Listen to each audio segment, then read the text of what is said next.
앞서 전해드린 대로 깜짝 방문이었습니다. 갑자기 온 것도 놀라운데 북한의 서열 2, 3, 4위가 한꺼번에 우리나라를 찾은 것도 이게 처음이니까요. 이래저래 사건이라고 할 만하지요. 더군다나 얼마 전에 유엔 총회에서 박근혜 대통령이 북한의 핵 포기와 인권 거론했을 때 북한 측에서는 대화는 꿈도 꾸지 말아라 이렇게 얘기를 했던 걸 생각하면 이번 방문은 더 이례적이고 파격적입니다. 여러 가지 궁금증이 생길 수밖에 없습니다. 짚어보고 가죠. 정세현 전 통일부 장관 연결이 되어 있습니다. 정 장관님 안녕하세요. 예, 안녕하십니까. 예, 불과 일주일 전만 해도 박근혜 대통령 발언 문제 삼으면서 대화 꿈도 꾸지 말라고 했는데 도대체 이 방문 그 속내를 어떻게 읽으십니까? 예, 북한은 가끔 성동격서가 좀 많아요. 어허. 어떻게 보면은 연초부터 굉장히 간절하게 얘기해왔던 남북 대화에 대한 의지를 이런 식으로 표현했다고 저는 봅니다. 남북 그러니까 대화는 꿈도 꾸지 마라. 그거는 일종의 반어법이었지 않나 하는 생각을 하는 거죠. 반어법. 오히려 간절하게 대화를 원하고 있다는 의미였을 것이다. 근데 지금까지는 우리나라도 사실은 고위급 회담 계속 하자고 했었는데 그게 잘 안 이루어져서 8개월째 중단이 됐던 거 아니겠습니까? 예. 내부 사정이 그만큼 어렵지 않나 하는 생각입니다. 특히 그 경제적으로. 예. 그러니까 최근에 대외 담당 비서를 유럽으로 한 바퀴 순방시켰고, 예.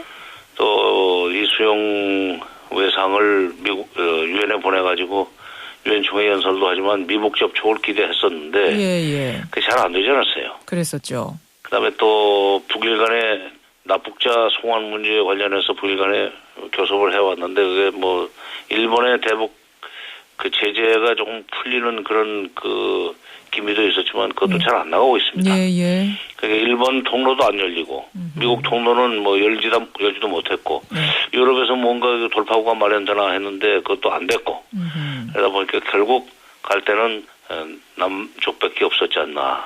여러 군데 막히다 보니까 중국은 지금 그냥 일종의 냉각기를 굉장히 소원해졌죠. 예, 그렇죠. 그러다 보니까 고립을 탈출하기 위한 통로 어떻게 보면 세계에다가 우리 이렇게 남북관계 노력하고 있습니다. 우리 향해서 문 열어주세요라는 신호로 지금 이런 방문을 한 건 아닐까 이렇게 해석할 수도 있겠네요. 그렇죠. 예, 그렇군요. 그런데 우리가 지금 고위급 회담 계속 안 이루어졌던 이유도 5.24 조치를 계속 북한에서는 풀어달라는 건데 금강산 피격 사건 이후에 있었던 그 조치 제재 말입니다. 예, 우리는 그거 풀어주기 어렵다는 입장이어서 막혀 있었던 거 아닙니까? 이번에 이렇게 파격적인 방문을 한다고 한들 우리가 5.24 조치를 풀어줄 수 있을까요? 근데 이번에 이제 황병서 총정치국장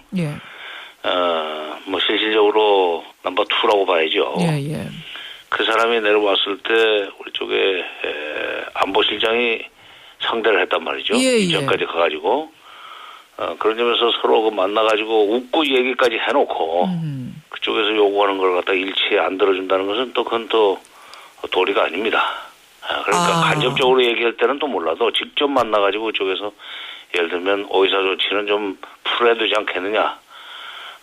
이번에 우리가 와가지고 오솔길을 열었으니까 대통로를 열자는 얘기를 할 때 거기에 맞장구를 쳐놓고 그 고위급 회담에서 다시 또 옛날 얘기를 계속한다는 것은 있을 수 없는 일이죠. 그런 점에서 아무 일도 없었던 것처럼 할 수는 없죠. 만나서 그렇게 대접을 했다는 자체가 그러면 우리도 좀 5.24 조치를 풀어주겠다는 어떤 은연중에 사인을 보낸 것이고 북한에서도 당연히 그것을 요구했기 때문에 이렇게 파격적인 행보를 한 것이고 서로 좀 마음이 맞은 것 아니냐. 즉 11월 초에 2차 남북 고위급 접촉 가졌을 때는 아마 성과가 상당히 있을 것이다. 이렇게 보시는 거군요. 그렇게 보는 거죠. 그나저나 이번에 박근혜 대통령도 만날 거라는 얘기들이 있었는데 결국 끝까지 안 됐어요. 이건 어떻게 보세요? 근데 저는 우리 쪽에 좀 필리버스터 그러니까 시간 끌기가 좀 있었지 않나 하는 생각이 들어요. 12시에 만나가지고 무슨 티타임을 1시간 마시기로 합니까? 점심 식사를 해도 끝날 시간까지 차를 마셨다는 얘기는 안보실장이 올 때까지 뭔가 지금 그 시간을 끌어야 되는 상황이었었고 안보실장이 와서 이제 점심 오찬 회담을 했다고 그러지만 안보실장을 보내서 어떤 메시지를 줄 것이냐는 것을 결정을 못했기 때문에 그렇게 늦게 오찬을 시작했다고 봅니다. 박근혜 대통령이 그럼 적극적으로 만나지 않으려고 했던 건 이유가 뭘까요? 만나는 경우에 줘야 될 메시지를 정하지 못한 거죠. 정하지 못한 것이다. 답을 줘야 될 거 아닙니까? 그럼 앞서 말씀하신 524 조치 해제 부분에 대해서 결국은 결정을 아직 못했기 때문이다. 이렇게 볼 수도 있겠네요. 그렇게 봐야죠. 그러니까 이제 앞으로 그 11월 초까지 예. 남북 간에 주거니 받거니 하는 무슨 그 간접 대화가 됐건 예. 직접적인 물밑 접촉이 됐건 뭐가 있을 겁니다. 아하. 그 경과를 봐서 그때 가서 결정할 일이다라고 이렇게 미뤄놨다고 저는 봐요. 아니나 다를까 6.1제 통일부 장관이 무슨 말을 했냐면 북측 대표단이 여러 차례 파격적인 사건이 있어야 막혀있는 남북관계를 풀 수 있다라고 이렇게 말을 했다라고 전했어요. 통일부 장관이. 네, 결국은 그러면은 이 파격적인 사건이라는 것이 박근혜 대통령이 뭐랄까요 정상회담까지 가는 그러니까 이 524 조치 해제를 통 크게 약속하는 그 정도 단계까지 가야 남북관계 풀릴 수 있다 뭐 이런 말로 해석이 되겠습니까? 그렇죠. 파격적인 사건이라는 것은 뭐 524 조치 해제 정도는 아니고 아하. 의미상으로 예. 파격적인 사건이라는 것은 정상회담을 의미하지 않나는 생각입니다. 그리고 또 황병서 총정치국장이 우리가 오솔길 열었으니까 앞으로 대통로까지 열어나가자는 얘기를 하지 않았어요? 예. 저쪽에 서열 2위가 온 것이 오솔길이라면 예. 파격적인 사건은 당연히 정상회담을 의미하는 거죠. 대통로는 결국은 박근혜 대통령과 그렇죠. 김정은 위원장의 정상회담을 염두에 둔 발언일 것이다. 네, 그렇죠. 그러려면은 예. 그 전에 524 조치 같은 것이 해석돼가지고 정상회담까지 갈 수 있는 도로 공사를 해야 될 거 아닙니까? 그러니까 지금 오솔길인데 이제 차관급에서 신장로를 만들고 예. 그것을 더 이제 키워나가는 것이 정상회담이죠.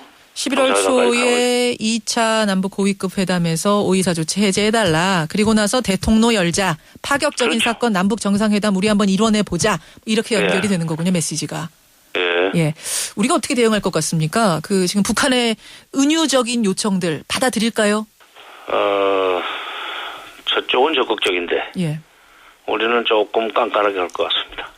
깐깐하게 할 것 같다. 사실은 북한의 요구를 지금 우리가 다 들어줘야 하는 어떤 뭐 이해득실이라고 표현하면 좀 그렇긴 합니다만 계산서를 다 돌려봤을 때 그렇게 우리가 급박한 상황은 아니라는 판단을 하고 있는 건가요? 그렇죠. 저쪽은 급한데 우리는 느긋하죠. 그래서 뭐 핵 문제도 걸어놨고 지금 유엔 총회에서까지 또 인권 문제까지 새로 좀 걸어놨단 말이에요.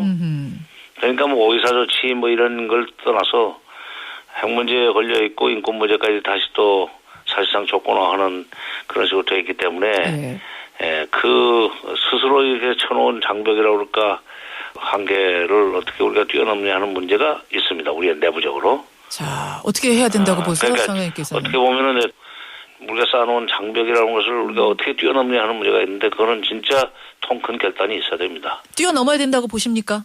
넘으면은 남북관계가 앞으로 임기 5년 뭐 한 3년 몇 개월 남았는데 박근혜 대통령이 김대중 노무현 대통령 못지않은 남북관계 개선에 업적을 만들 수 있지만 이거 뛰어넘지 못하면은 이명박 대통령처럼 남북관계 아무것도 못하고 그냥 5년 지나가는 그런 기록을 남길 겁니다. 알겠습니다. 예, 이번 파격적인 방문, 그 행간, 그 이면의 이야기들 짚어봤습니다. 정 장관님 고맙습니다. 예. 정세현 전 통일부 장관이었습니다.